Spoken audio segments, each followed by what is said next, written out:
turned it off. No, I did. I just turned it on. So the green light is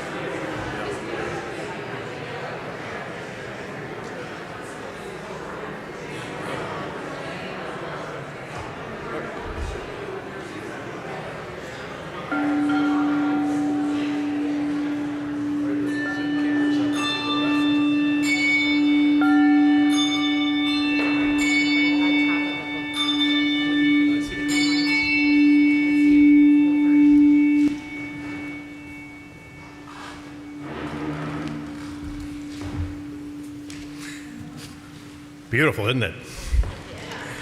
Yeah. Good morning and welcome to the Unitarian Church of Evanston. I'm Bob Mesle.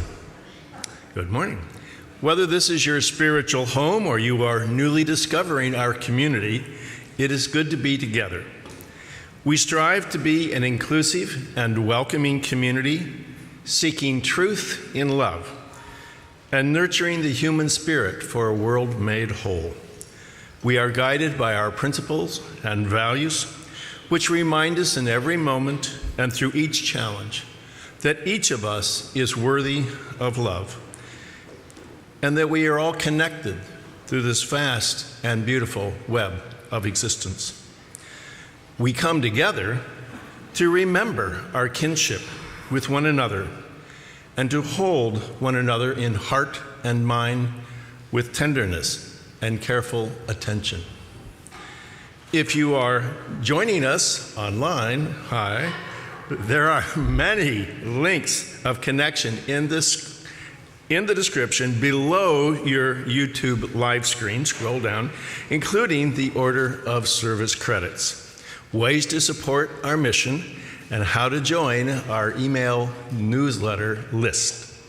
If you are in the sanctuary, we encourage you to use the QR code for you young people for the digital order of service or to take one of the paper large print orders of service. Both are located on the table in the lobby.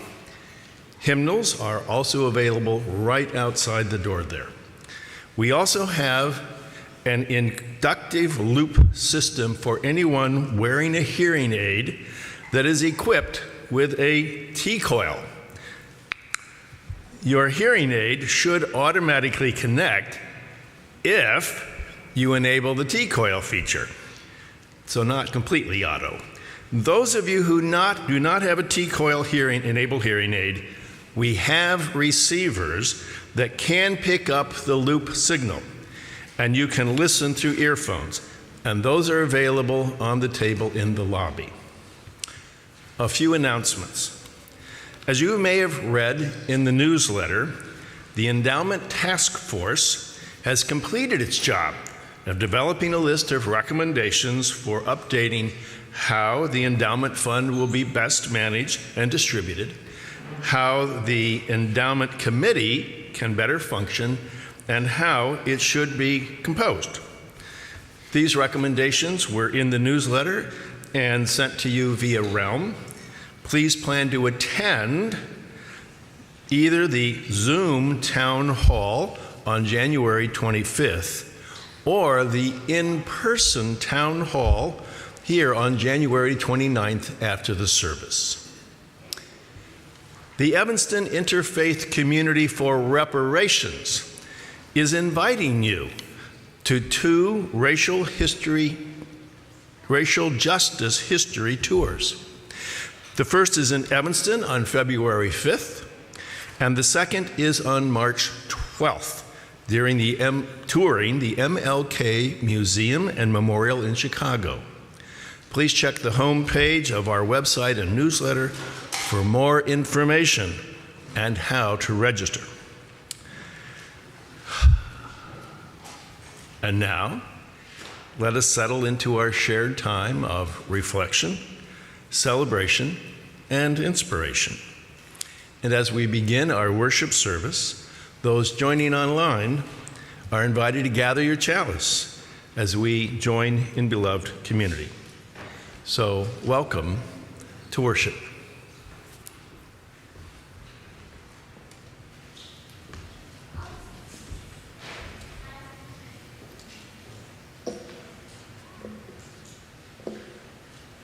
Good morning. Please sing or tap with me, sway with me, whatever you like. Don't worry about a thing, 'cause every little thing is gonna be alright. That's nice. Singing, don't worry about a thing. Don't you worry about a thing, 'cause every little thing is gonna be alright. Rise up this morning, smile at the rising sun. 3 little birds on my doorstep, singing sweet songs with melodies pure and true. What do they sing? Singing, this is my message to you. Very good. Don't worry about a thing. Don't you worry about a thing, 'cause every little thing is gonna be alright. Singing, don't worry about a thing. Don't you worry about a thing, 'cause every little thing is gonna be alright. What happened when you woke up this morning? Woke up this morning, smiled at the rising sun. 3 little birds on my doorstep. What did they do? Singing sweet songs with melodies pure and true. What did they sing? Singing, this is my message to you. Once more. Don't worry about a thing. Don't you worry about a thing, 'cause every little thing is gonna be alright. Singing, don't worry about a thing. Don't you worry about a thing, 'cause every little thing is gonna be alright.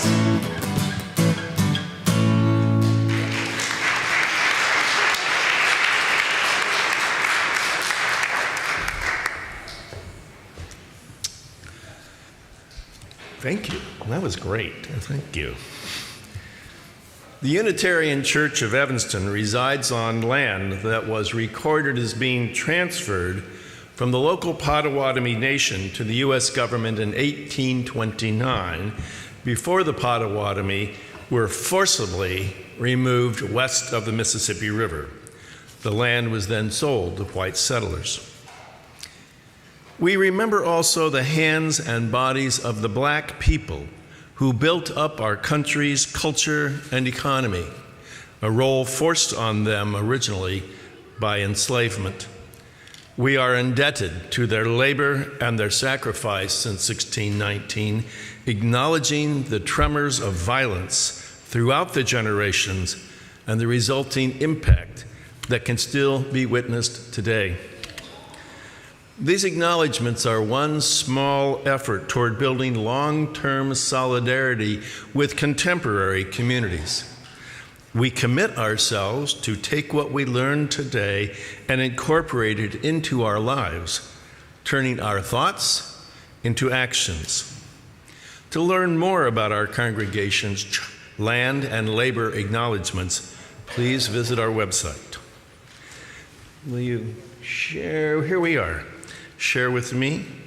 We name these realities with honor for all the ancestors, respect for our descendants, and gratitude for the land we use as sacred space. As Angela Burkhart Pierce lights our chalice, hi Angela, please join in saying the words on our screen. Flame of inspiration, source of wonder and warmth, fire of all evolving faith, empower us to keep searching, growing, and building the world we long for. This was lit in memory of Andy Hunter. Please rise in body or spirit and join in saying the words of our covenant. Love is the spirit of this church, and service is its law. This is our great covenant, to dwell together in peace, to seek the truth in love, and to help one another. Before we sing our opening hymn, let's turn to one another briefly to say good morning. For those of you in the sanctuary, find someone close by you may not know well. If you're at home, join in the chat if you haven't done so.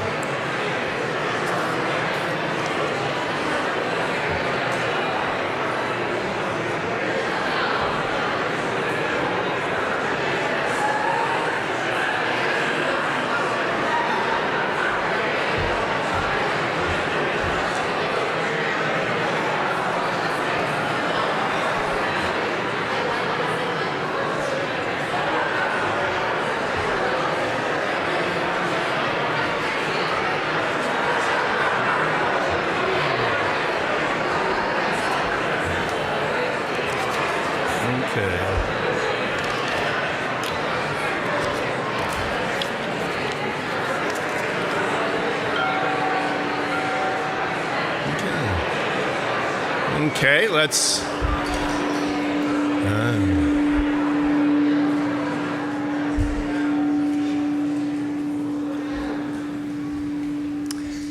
please feel welcome to stay after the service and continue conversations with old friends and with those you may not know very well. Let's keep building kinship among us. You may remain uplifted as we sing our opening hymn, 323, Break Not the Circle. All three verses, please. Thank you.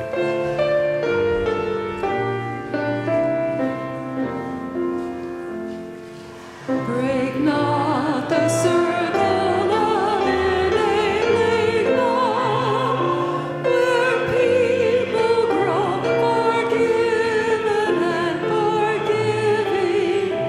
Break not the circle, make it wider still, till it includes, embraces all the living. Come wonder at this love that comes to life, where words of freedom are with humor spoken, and people keep no score of wrong and guilt, but with our human bonds remain unbroken.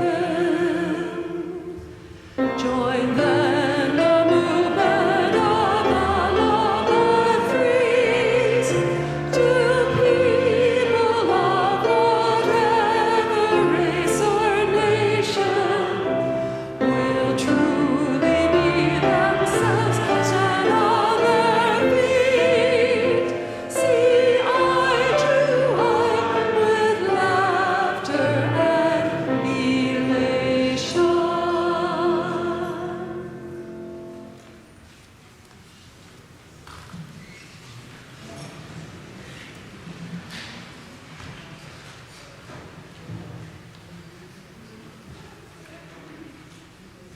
It is on. Yes, there we are. Good morning. So, what do you think of when you hear the word spiraling? Spiraling. You know, I have vertigo. I can't do that. What do you, Finn? Different patterns that go like this.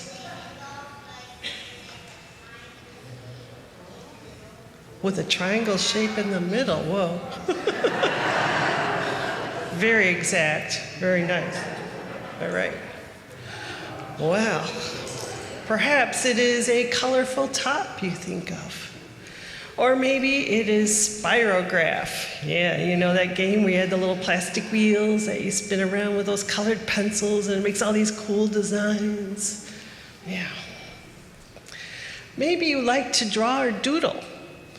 Some people draw random circles, lines, and spirals as a way to help them focus.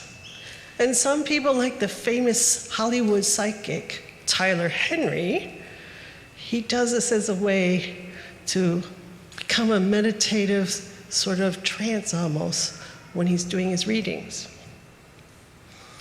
Or if you're a naturalist at heart, like me, maybe you think of things in nature that have spirals, right? Seashells and snail shells, water pools, pine cones, or a fern leaf unfurling. Hurricanes are also spirals, although they are part of the destructive side of nature. And then there is the wondrous view of a spiral galaxy. Perhaps you are mathematically inclined, and the Fibonacci or Pythagorean spiral comes to your mind. And if you're into music, you might think of one of the songs in our hymnal, We Are Dancing Sarah Circle. You know, we are dancing Sarah Circle. We are dancing Sarah's circle. We are dancing Sarah's circle. Brothers all. Nice job. Or perhaps you think of the more spiritual side, such as labyrinths. Who here has ever walked a labyrinth? Yeah. At my home congregation in Elgin, I helped build the Earth Wisdom Labyrinth. It's pretty cool. And it's used for lots of meditations and rituals. And connected to this is the music and whirling form of meditation known as dervishes, who are Muslim, a Sufi sect more specifically. And by spinning and spiraling, the dervishes kind of meditate during their worship ceremony. Maybe you have felt like things were not going quite well and kept piling up on you, and you were spiraling out of control. Usually, this feeling doesn't last, though, thank goodness. There are things we can do to help us find our center, for in the center of the spiral there is the calm, the eye of the storm. Spirals can also be thought of in terms of balance, like yin and yang, ebb and flow. The spiral leads us to our inner selves, our true selves. Our fourth principle calls us to a free and responsible search for truth and meaning, to search for what is right and true for each of us. We need to move out from our center and toward community in order to be able to make the world a better place. Like a continual spiral, in and out, up and down and around, it is a journey with occasional rests when we can take the time to find our center. My question for you today is, how do you find your center?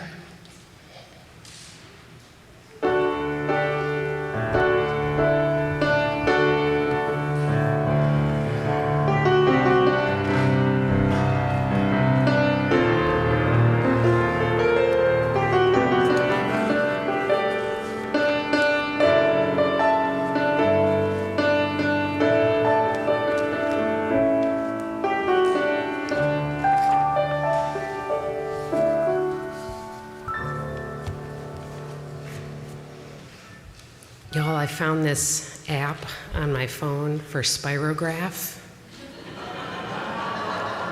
So awesome. I can change all there's none of that like your pen, moves the thing off course and everything. It's just really cool, so highly recommend.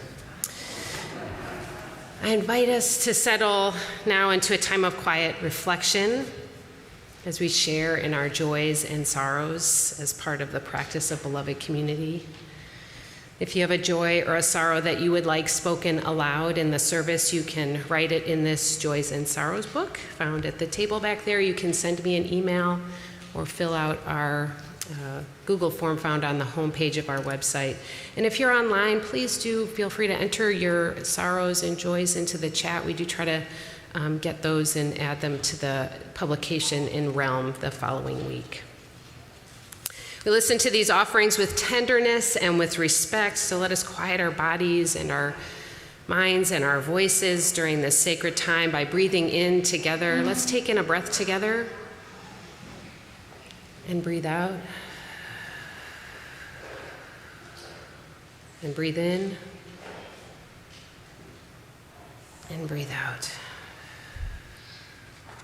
These are the joys and sorrows that have been shared with us today. A combined joy from Tony Ray, Sheila Holder, and Maggie Weiss. Thanks to everyone who participated in the Damp Day or contributed in the Walk for Warmth on Martin Luther King Day. About 500 people marched for the homeless in Evanston and to raise funding for Interfaith Action of Evanston, which provides for the overnight shelter, which we're actually hosting right now. You may not have realized that down on the wing. We have about 25 folks here overnight. Interfaith Action also does the Produce Mobile, the Hospitality Center, and many of our soup kitchens that are offered throughout the week. Interfaith Action is still accepting donations, and they're nearly at their fundraising goal. Special thanks to Tony Ray, Renee Gatsis, and Carol Johnson for their work as liaisons as well. From Jane Hampson, a note of profound thanks for the many people at UCE who helped to make her husband Florin Burka's memorial service beautiful, gratifying, and healing. She says, as a relatively new member, I don't yet know all of you, but I felt the love and caring of UCE in perhaps the best way. And Angela Burkhart Pierce adds to the sorrow shared last week of Andy Hunter's death. She writes, he was my sister's partner, and he stood by her side as she passed from leukemia complications. Angela hopes that they are now together again. And a few offered in our book. From Gretchen Brewster, a joy for those who attended the sold-out showing of The Big Payback, the magnificent documentary about the reparations movement in Evanston. It was a great celebration and a great salute to the incredible originator of the program, Robin Roos Simmons. And from Lena Hilko, after a very uplifting day at UCE yesterday, dedicated to anti-oppression, it was particularly poignant to wake this morning to news out of California about another shooting. While the locations, occasions, and targets change, the story is as old as humanity. May love and hope sustain us as we strive to build the beloved community. And Melanie Kitchener adds her sorrow about this devastating shooting as well. They were at a Lunar New Year celebration when someone started shooting, and her family, who's about 30 minutes away, is safe. Thank goodness.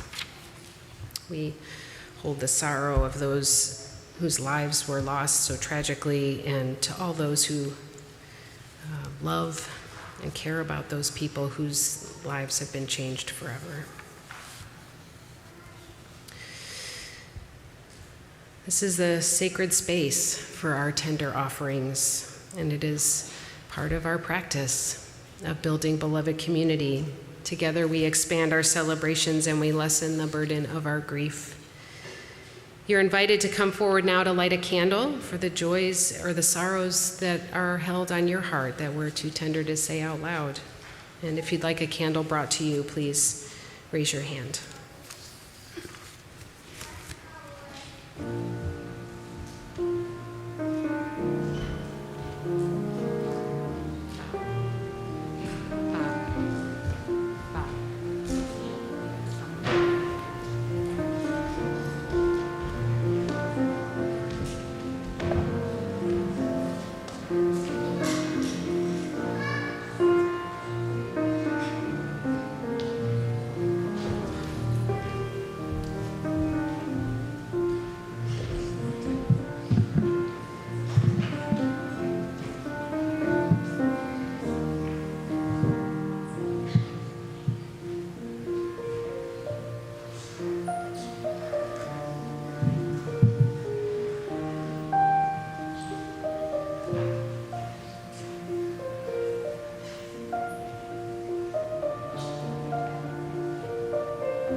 Please join as we say together, for these joys we give our thanks, for these sorrows we give our love.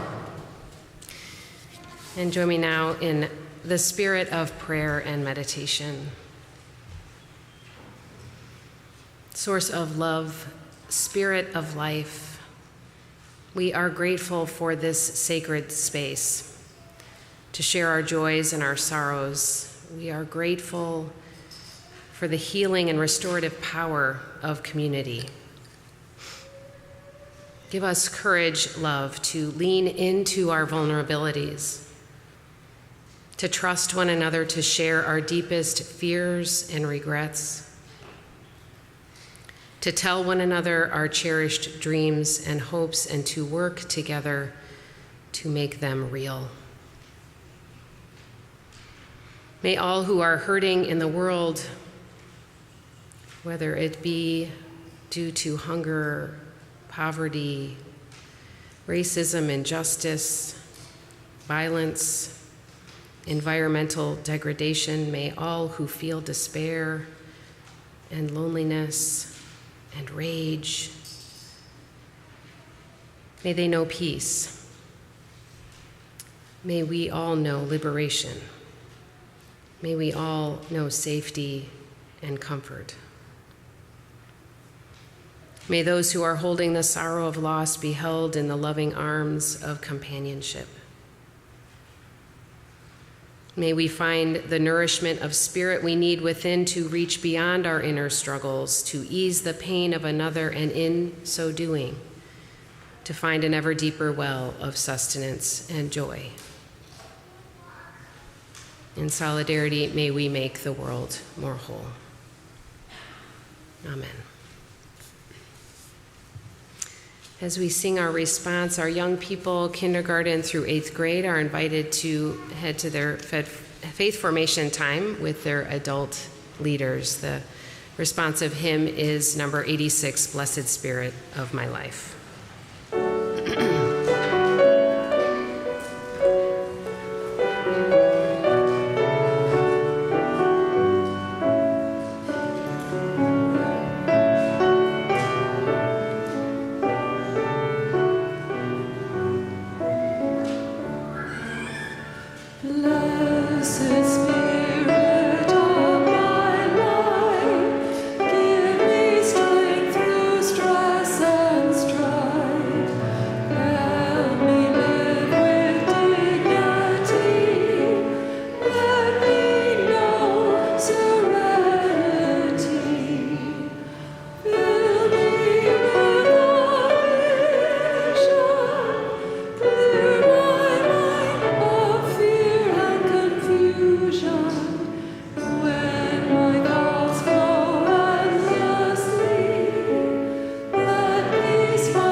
As we say in our covenant each Sunday, service is our law.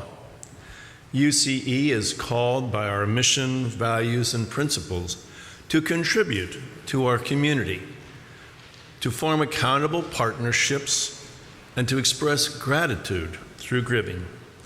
Today's offering will be shared with Midwest Access Coalition, providing access to safe, free, and legal abortions to all people, wherever they may live.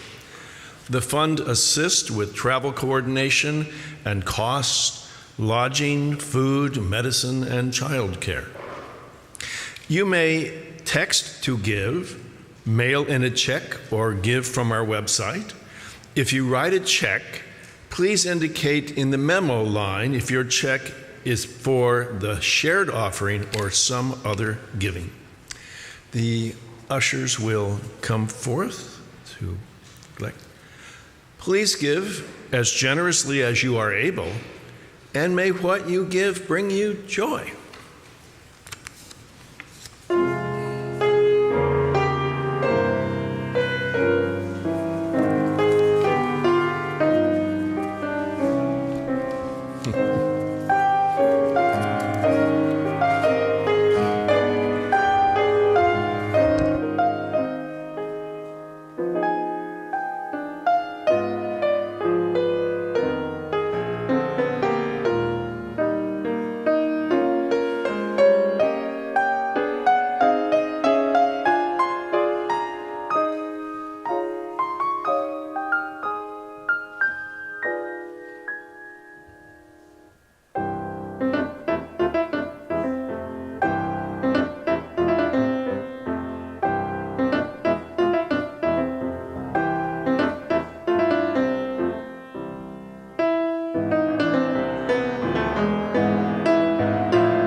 There we go.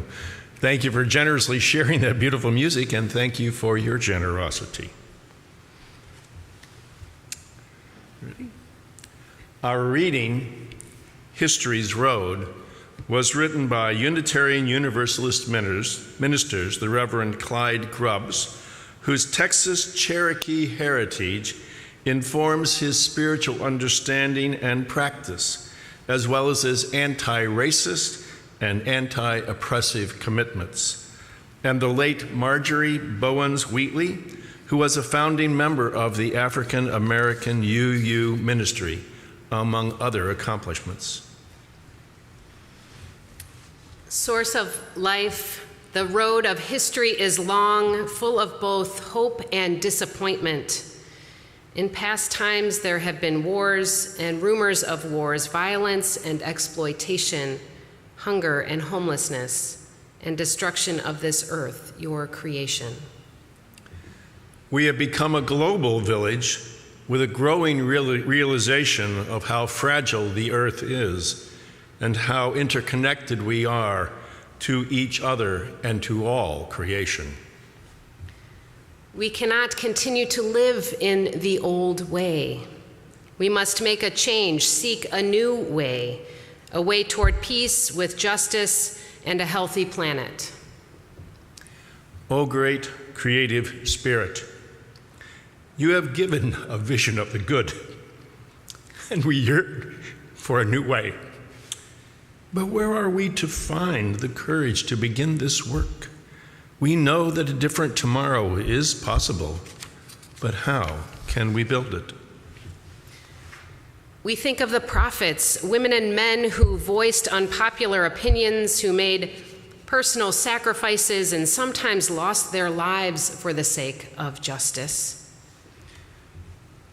We think of Isaiah, who called out to let those who are held in captivity go free, to give solace to the poor and homeless.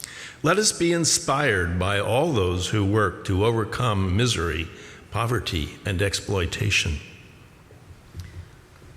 We think of Harriet Tubman, who called out to people of goodwill to join her in an underground railroad to lift a dehumanized people from the bondage of slavery to the promise of freedom, even when it meant challenging unjust laws. Let us be inspired by those who are outlaws for freedom. We think of Gandhi, whose belief in soul force, the witness to love's truth, helped to overthrow the oppression of an empire and gave witness to the way of nonviolent action. Let us be inspired to become witnesses for peace. We think of Chief Seattle, who reminded us that we belong to the earth, not the earth to us. Let us be inspired by all those who work for the healing of creation, of Mother Earth and all her creatures. Who are the prophets who have inspired you? They may be well known or known only to you, offering personal inspiration, courage, and hope. May they join the great cloud of witnesses to a new way of life, the way of peace and justice, the way of justice lived according to the way of peace, the beloved community. So may it be. Amen.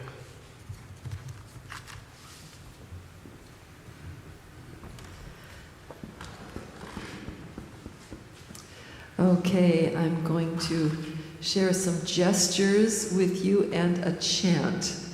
Now, the gestures are not American Sign Language, I'm sorry to say. They're just kind of my gestures. So when I teach them to you, along with the words that we will chant, you can change them to your own gestures if you like.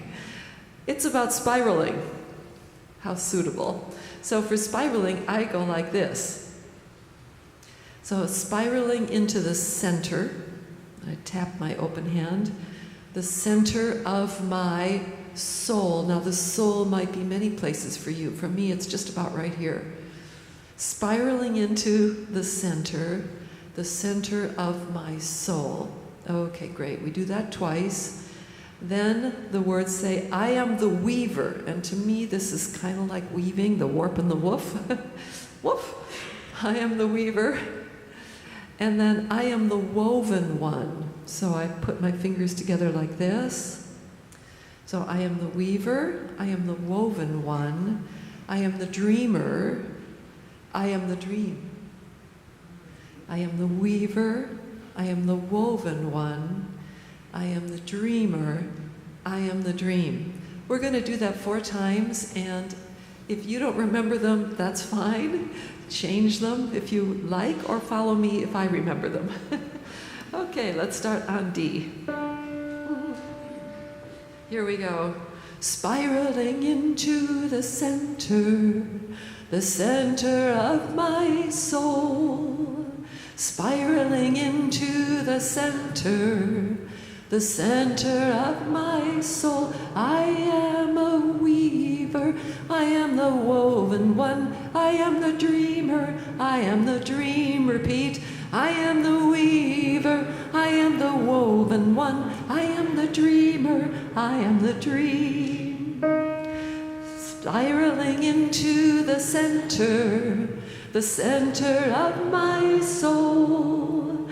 spiraling into the center of my soul. I am the weaver, I am the woven one, I am the dreamer, I am the dream. Lovely. I am the weaver, I am the woven one, I am the dreamer, I am the dream. Nice.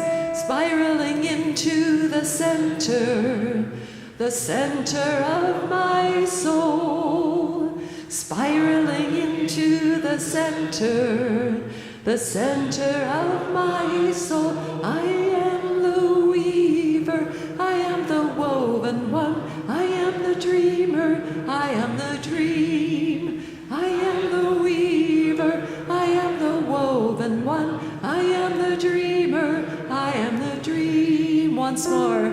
Spiraling into the center of my soul. Spiraling into the center of my soul. I am the weaver, I am the woven one, I am the dreamer, I am the dream. I am the weaver, I am the woven one, I am the dreamer, I am the dream.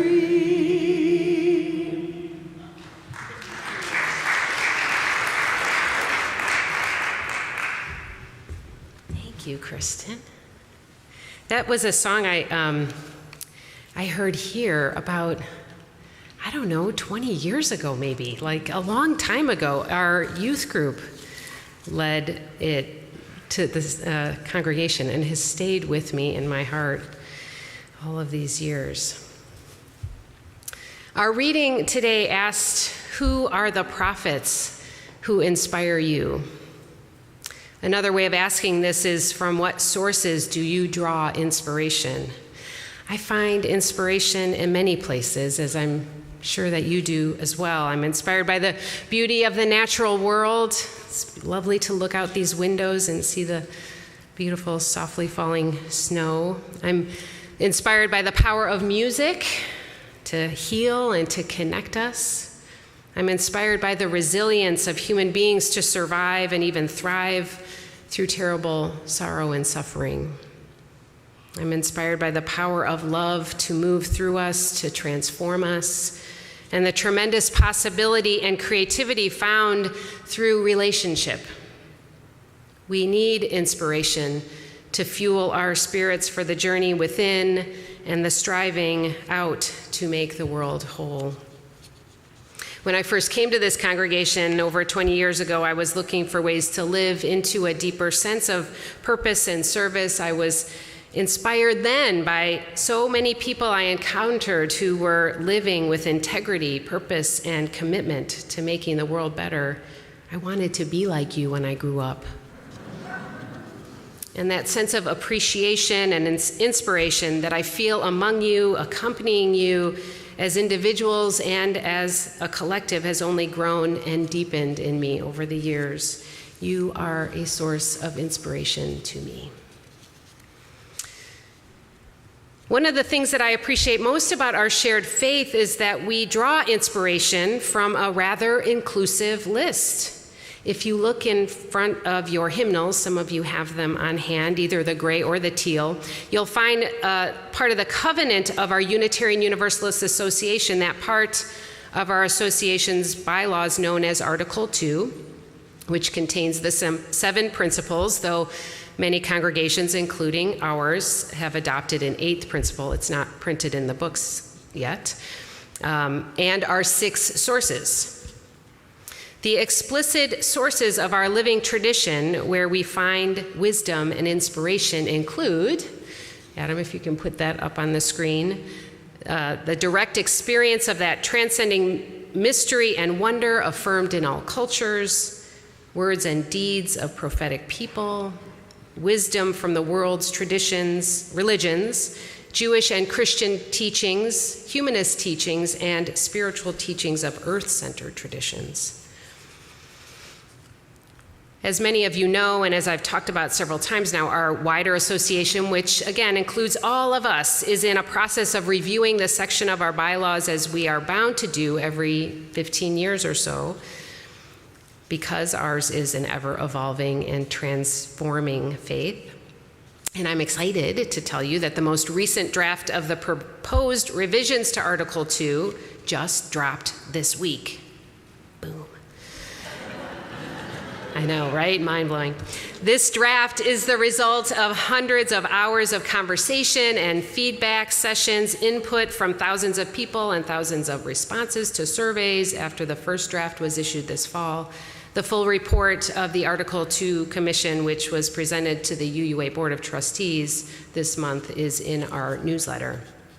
Here's a sneak peek at the values which would replace our current principles.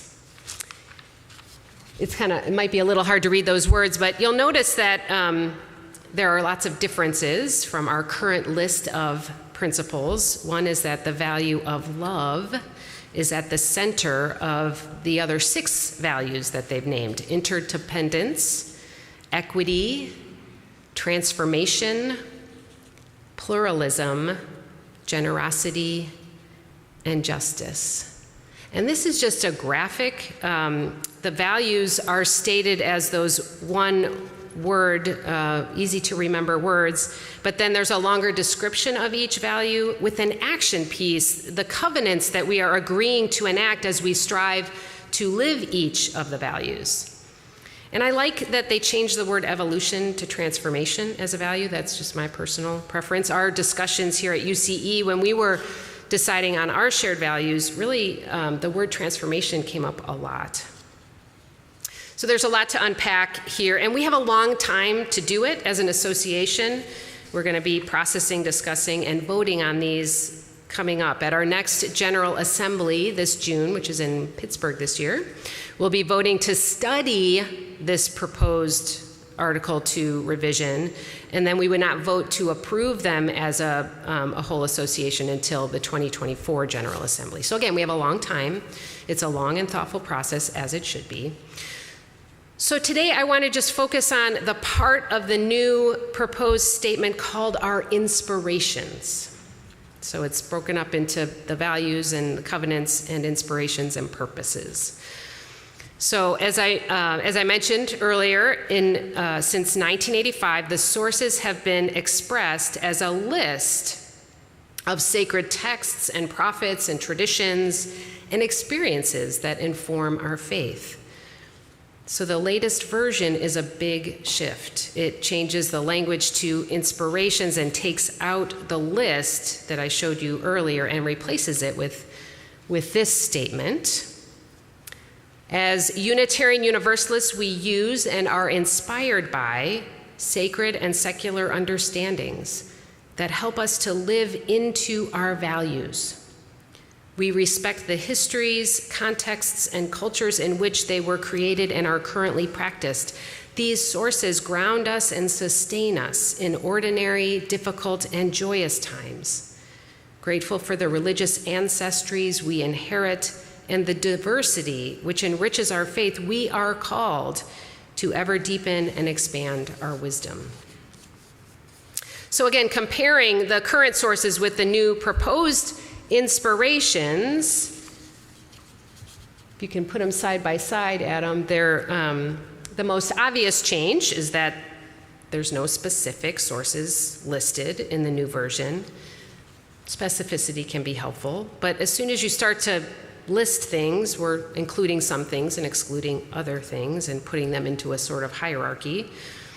So the commission decided to focus instead on the idea that revelation is continuous, a concept that runs throughout the history of Unitarianism, named by the 20th century Unitarian theologian James Luther Adams in his essay, The 5 Smooth Stones of Religious Liberalism.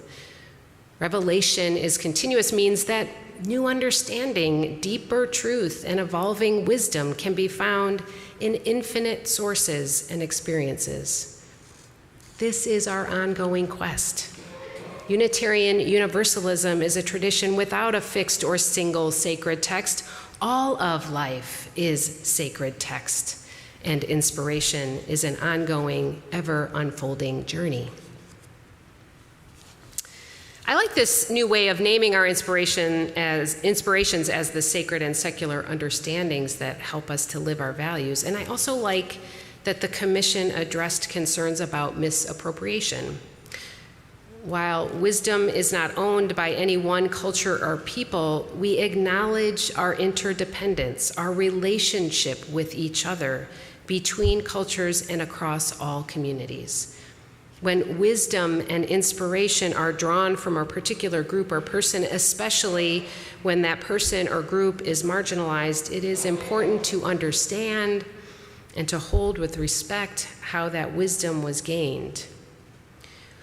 When we, in this predominantly white congregation, sing African American spirituals, for example, those that are found in our hymnal or otherwise, it's important for us to understand the context of how and why those spirituals were written, the suffering out of which those songs were forged.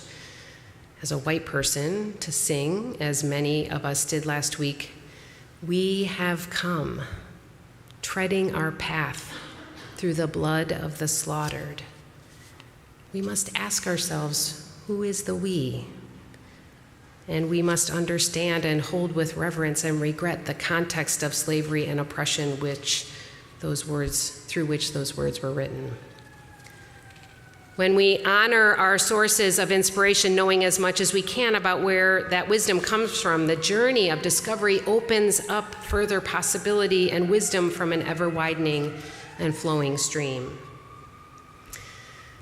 The last 8 days have been filled with inspiration for me. I spent most of the week sort of hovering above the ground, feeling possibility and hope and gratitude for deepening relationships and partnerships.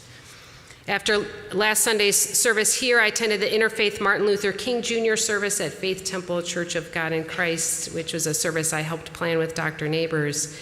And it was so stirring and soul-filling and exciting to be able to announce the combined efforts of the interfaith community to raise more than $940,000.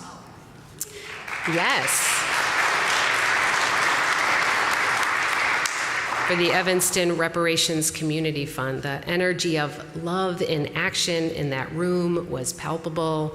And knowing that this congregation is working as a part of a larger movement of justice and repair is deeply moving. Then I joined the Walk for Warmth, as we heard described earlier, very exciting and energizing. And then that evening I attended the Evanston premiere of the film about reparations, The Big Payback, featuring our city, Evanston, and our very own Robin Rue Simmons. It was very inspiring. Against all the obstacles, despite the disagreements about how and the resistance to providing reparations, we are part of a city that has taken the bold step toward repairing the harm of institutional racism.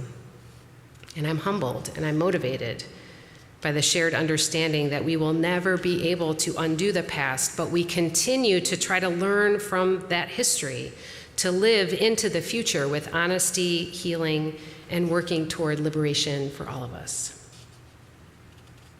And I was so inspired by last week's service. Again, thank you to Dana Dean and Margaret Shackley, Jane Kennemore, and Lee Banner for sharing some of their findings from the archives around our shared racial justice history last Sunday. It's part of our commitment to support reparations in Evanston, to look at our histories and understand the context of systemic racism that we are a part of and how it manifested. So the financial support is important, but the work of relational healing and repair is just as critical. For me, the most important takeaway from the stories shared last week is that as a faith tradition and as a congregation, we often have privileged the value of individual freedom over our obligation to one another. And we've missed the opportunity to speak truth to power together. Again and again, our congregational ancestors decided that it was more important to protect individual freedom of belief and thought over the power of joining in solidarity to resist the evils of injustice that were so clearly against our shared values. Freedom of belief is important, please hear me. It's what draws many of us to this faith, that affirmation that we each get to search for and articulate our answers to the big questions of life. It's central to who we are. But the free search must be accompanied by the responsibility we have to one another. Freedom and responsibility cannot exist or function in a healthy, productive way apart from each other. We've come a long way since 1958, when this congregation voted down a resolution to act in unison against racial discrimination. We've come to understand more fully our call to speak out and act in solidarity about the values of justice we hold dear. In 2015, we passed a resolution supporting the Black Lives Matter movement, placing a sign out on our lawn that has remained since. And we've done lots of learning and action, which is ongoing, to back up that bold statement. We passed the 8th principle as a congregation, joining hundreds of other UU communities to declare our commitment to dismantling racism and other oppressions in ourselves and our institutions. And we voted as a congregation to support reparations. And yesterday, as a congregation, we took another movement forward on that journey, the Anti-Oppression Task Force, which has been a work in progress for almost 3 years, held a gathering with about 80 of us present here and online to hear the results of a survey more than half the congregation took part in about our anti-oppression work. We came together to process those findings, to absorb difficult truths about harm done here, and to begin to dream about how we can live more fully into our aspiration of being a truly multicultural, diverse, inclusive, anti-oppressive, anti-racist, beloved community. Our work has been slow, steady, and deep, and we are grateful for our consultants from the YWCA Equity Institute, and thanks to all of you who were here. The task force will be sharing with the congregation some of the data presented, and after processing input gathered, some thoughts about what's next. But I want to tell you what the 3 aims of the task force were, which we established early on. It was to expand the congregation's ownership of the anti-racism and anti-oppression work. We want this commitment to be shared by everyone, not just one team, and not just the staff or leadership. We want everyone to feel as though they have a way to contribute to our collectively living this commitment in some way.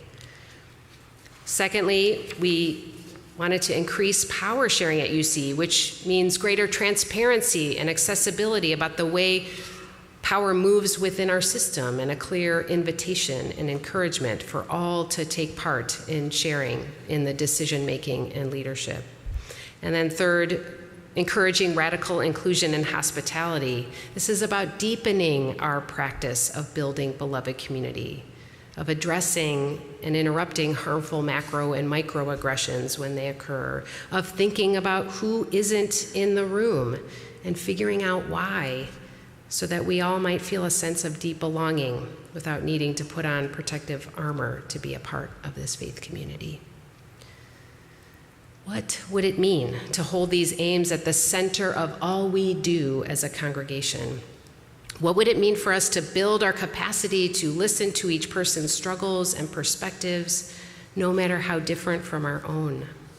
How can we share in the work in a way that everyone in this congregation feels a sense of ownership over the spiritual and moral imperative of dismantling racism, interrupting harm, and building genuine, accountable relationships of transformation across difference? How can we inspire and sustain our spirits for the journey?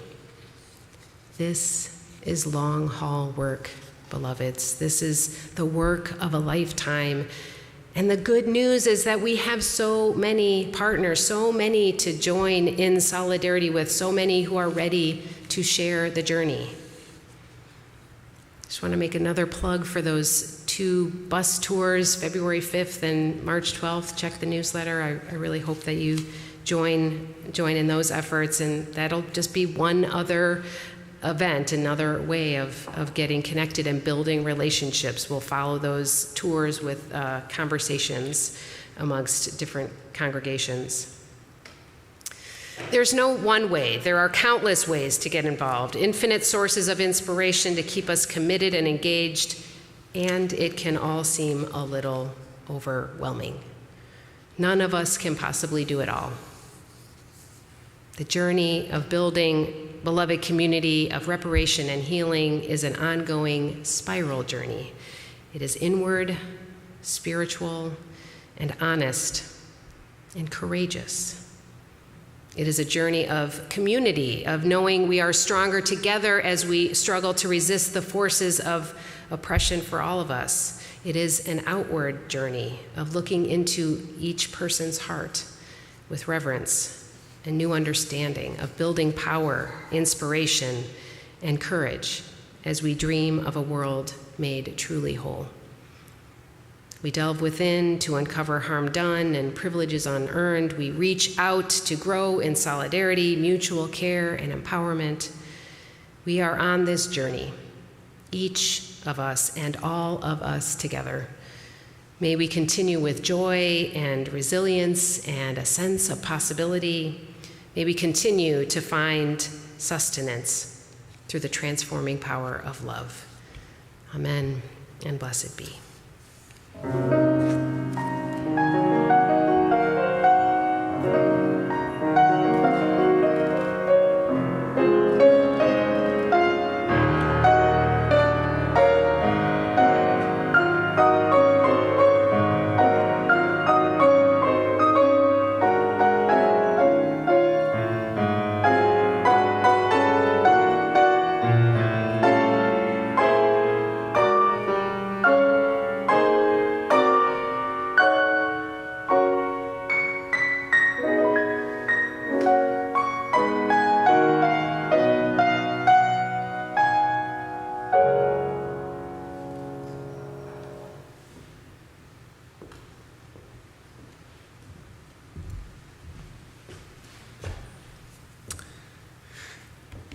As we extinguish the chalice, please join in saying the words on the screen by the Reverend Elizabeth Sell Jones.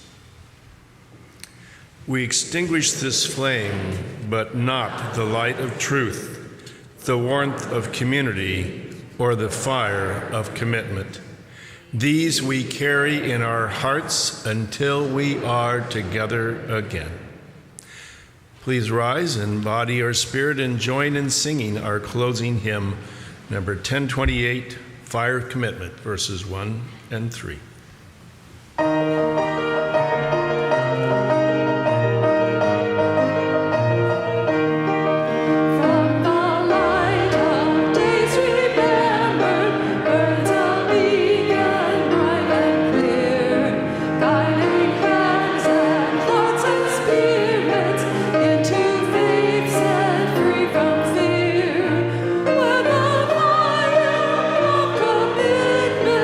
Sets our minds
benediction is a prayer by the Reverend Joe Cherry.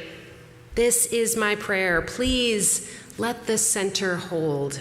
The center is what holds our faith together. The strength of the center is what allows us to stretch farther into the future, to the unknown, the untried, the uncertain, the unnerving, the places where growth happens. Let the center be strong.